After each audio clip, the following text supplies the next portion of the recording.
What's cracking, y'all? You are now watching Boo TV. Appreciate you for stopping in. Like, comment, subscribe, hit the bell, stay notified, and let's get into the topic for today. The Kobe Quit game. We all know what I'm talking about. The infamous Game 7 in the 2006 first round playoffs, where Kobe Bryant infamously stopped shooting the basketball. A series the Lakers lost in 7 after going up in the series 3-1. For a while. Now, I have said that I would address this whole situation, and here I am. It's funny because when I observe people getting into player debates, and it's the Kobe fans versus the LeBron fans, it's the one and only thing the LeBron fans use for a rebuttal after the Kobe fans throw that dagger consisting of multiple games where LeBron James had been accused of quitting and giving up early. That is the shining moment and the largest bullet Kobe detractors have when putting together their anti-Kobe argument. They seem to go to that way more often than using the Detroit series against Kobe Bryant, which I think the Detroit series was his lowest moment as a basketball player, honestly. Now, for those of you that are new to the channel, so you don't really know me, I am a lifelong Laker fan. And Kobe Bryant is my favorite player of all time. But I do my best to speak honestly in how I feel about his career and him as a person without letting bias skew my vision and my content. I truly really do try my best to be honest and speak as unbiasedly as possible. Now, with that being said, I remember watching the game live. And at no point did I ever feel like Kobe Bryant quit, if I'm going to be honest with you. That never crossed my mind. And I felt like I was a very critical Kobe Bryant fan, more than most anyway. Before I take it back to the events leading up to that Game 7, let me just say that the Lakers finished that regular season with a 45-37 record, good for his 7th seed in the Western Conference. It was Phil's first year back. The Lakers were not a good team at the time. Kobe had no true Robin. Though they were trying to push Lamar Odom in that direction, but honestly it was too much responsibility for Lamar. He was not comfortable with it, and he really did not flourish in it consistently. He was running around arguably with the worst roster he ever had prior to the seasons following his Achilles tear later in his career. Players consisting of Brian Cook, Devin Green, Aaron McKee, though he was older, LaRon Profit, Von Wafer, we all know Kwame Brown, Smush Parker, etc., etc. And Kobe was also coming off his best scoring season ever, and arguably the best scoring season in league history when you consider pace of play and NBA team scoring averages, along with the Lakers' scoring average during that season. This would be the same season Kobe Bryant dropped 81 points, and he outscored a top-seeded Dallas Mavericks team by himself through 3 quarters, 62 points. Also, Kobe can't get it. Now Kobe for 3. I don't believe it. Incredible. 95, 61. Add to his career. Okay. 62 for Kobe. Hey, I take it back. He is good, but he has more than Dallas has. Kobe threw 3, acknowledging the crowd on their feet, and he has outscored the Mavericks at the end of the third quarter. They better give him a standing O right now because this is the last you'll see him tonight. With being locked into the 7th seed At the end of the season, the Lakers would now face off with the juggernaut Phoenix Suns. The Suns were obviously heavily favorited for that series. The team was led by head coach, offensive maestro Mike D'Antoni in his 7 seconds or less offense, orchestrated by MVP Steve Nash with Amari Stoudemire and Sean Marion, Leandro Barbosa, Raja Bell, to name a few. Some great role players. The Suns played at a blistering pace, got up shots in a hurry, middies, 3-point shots, executed the pick and roll amazing. Pick and roll to perfection, especially with Nash and Stoudemire. They're one of those teams that definitely had title expectations, no question about it. So let's get into it. Game 1, the Lakers have pretty good balance across the floor, but they fall short of the Suns by 5 points, but I'm sure a lot of people expected them to get blown out. Game 2, the Lakers win 99-93, take home court advantage away from the Phoenix Suns, played tough defense. Kobe drops 29, 10, and 5.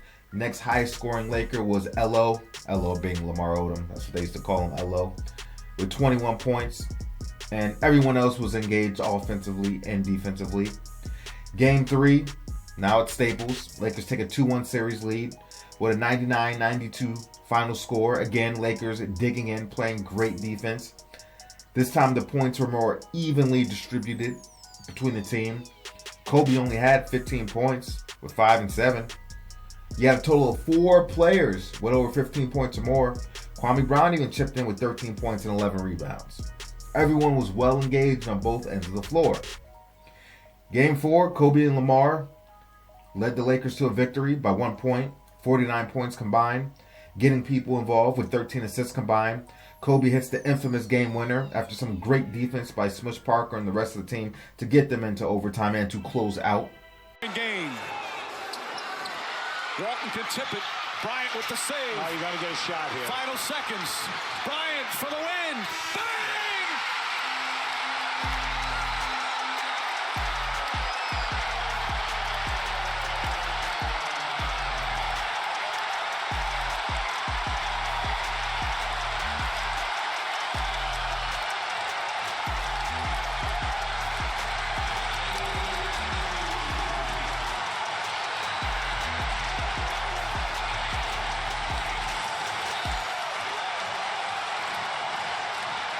Lakers now have a 3-1 series lead in a position where nobody thought they would be. Game 5 comes. Lakers get absolutely cooked, 114-97. Kobe drops 29, 7, and 5. LO had a huge game at 18 and 15. Kwame Brown had 14 points, but nothing else from the rest of the team. And while Game 7 is a game we're really talking about, it is important to understand Game 6 and what happened in Game 6. And here we are in Staples Center. Game 6. Kobe Bryant is playing absolutely brilliant. The man hitting tough shot after tough shot after tough shot. Improbable bombs from all over the court, long range, in typical Kobe Bryant fashion, especially in overtime. But in the fourth quarter is when everything went to shit. In the waning moments of the game, the Lakers were in position to wrap up the series and advance to the second round, where they would face the Los Angeles Clippers, where they honestly had a good chance of beating even the Clippers, given they played well against them in the regular season and how much the team had grown up until this point. All the Lakers needed in the fourth quarter of this game was one stop. The Lakers failed to secure a critical rebound that would have potentially ended the game, but instead the ball gets kicked out to sharp shooter Tim Thomas, who buries a 3-ball to tie the game. And you could see the frustration in Kobe Bryant's body language because he knew that they just let them back in the room. The door was cracked and they let them back through. Nash lost it, got it. Barbosa and Nash for the tie. Marion the rebound. Tim Thomas with the fake for the tie. 6.3 to play in regulation. Timeout. Oh my, what a shot. Degree of difficulty, and this is gymnastics. He'd get an extra point for that one in the air.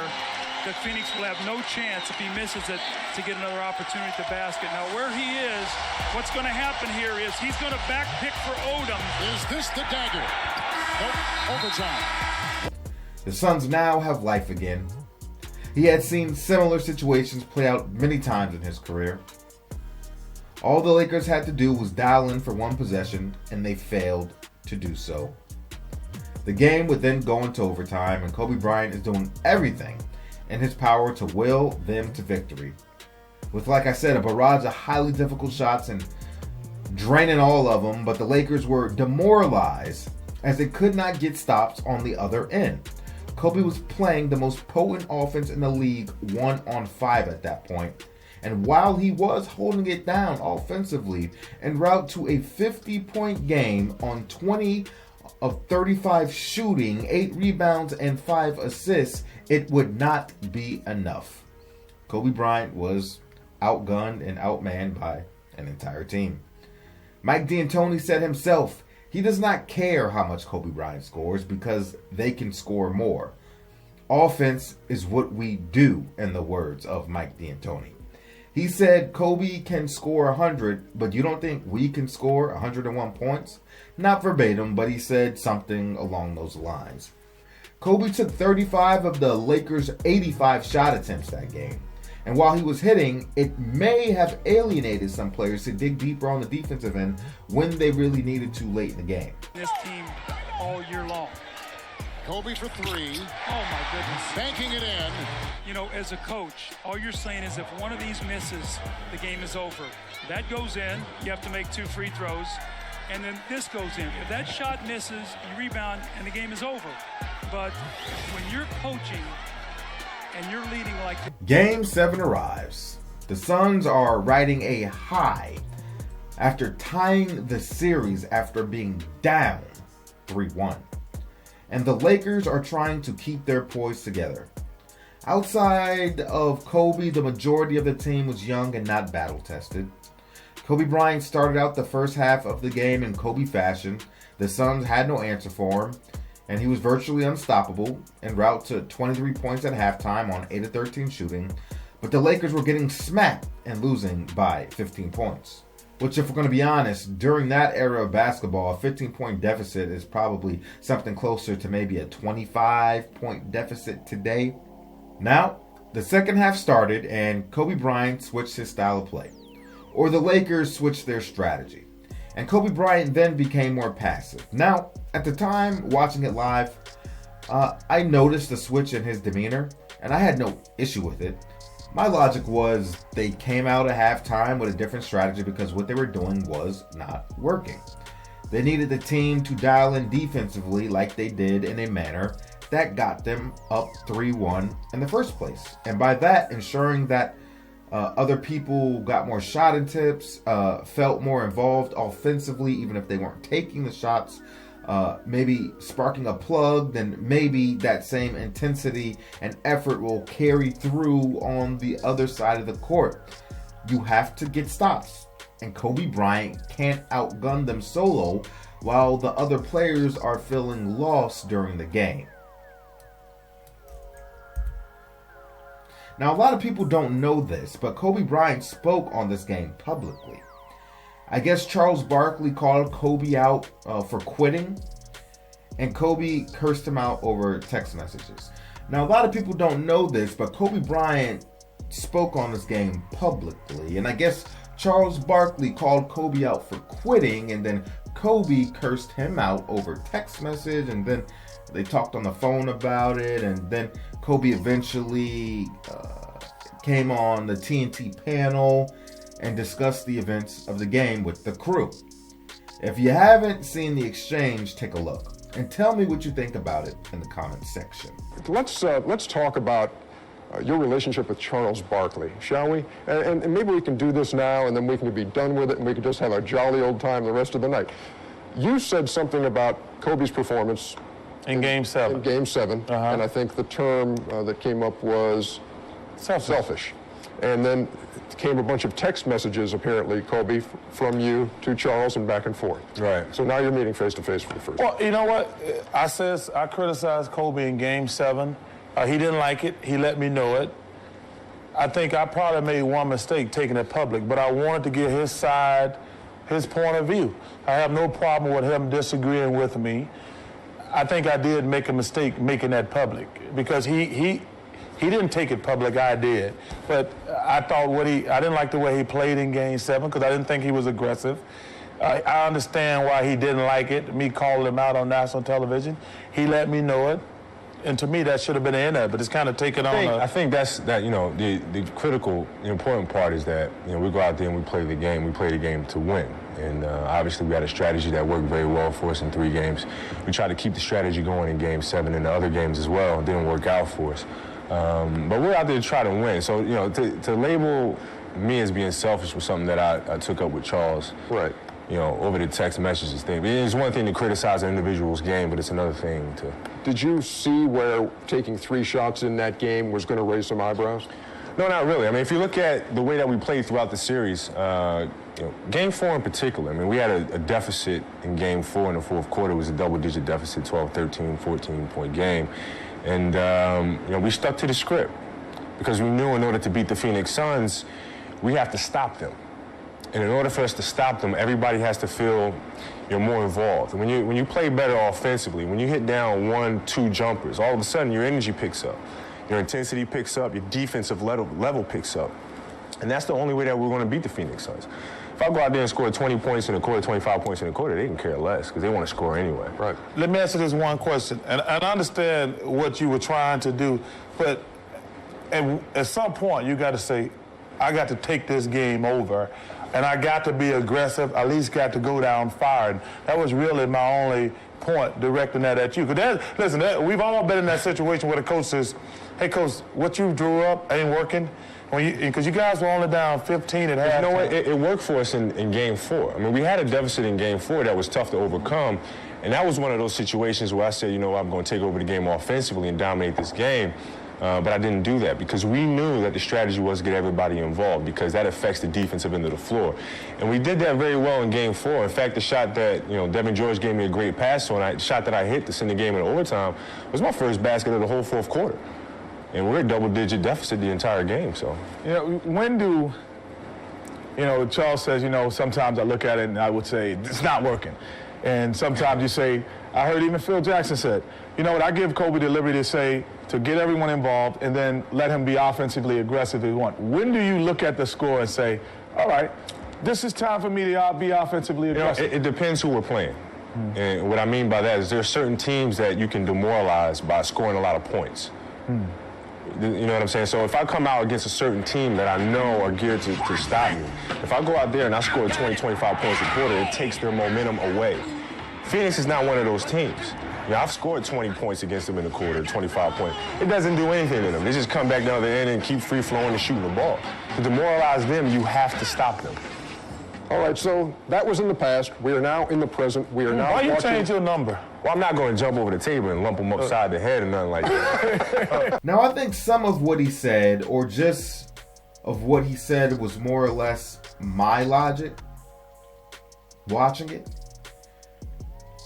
Though with that being said, I can honestly say that while Kobe Bryant was trying to get everybody else involved, maybe he looked too lax trying to distribute the basketball instead of a more aggressive approach of getting people involved, aggressively penetrating and dishing out. And he seemed very lackadaisical in his distribution efforts, which definitely gives leeway to the quit narrative, most definitely. There was not going to be many opportunities for double teams because the Suns were not worried about the other team scoring. They're not worried about defense. That's not what the Phoenix Suns do. They felt the best defense is better offense. Ultimately, Kobe was in a lose-lose situation. Lose-lose situation here. No matter what he did, if the Lakers ended up losing, he was either going to get called a quitter or get called a ball hog trying to do it for himself. Nothing but a victory staves off the criticism, mostly. Now, I can understand why people would say Kobe Bryant quit that game. But like I said, watching it live, that was not what I felt.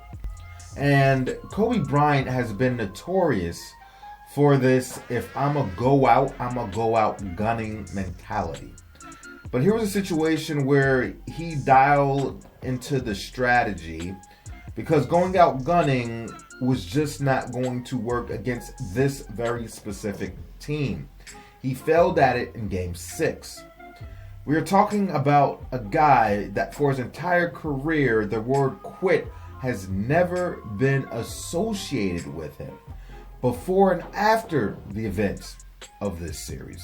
His mentality, body of work, track record, pattern of history has shown nothing to really have me lean towards the man being a quitter.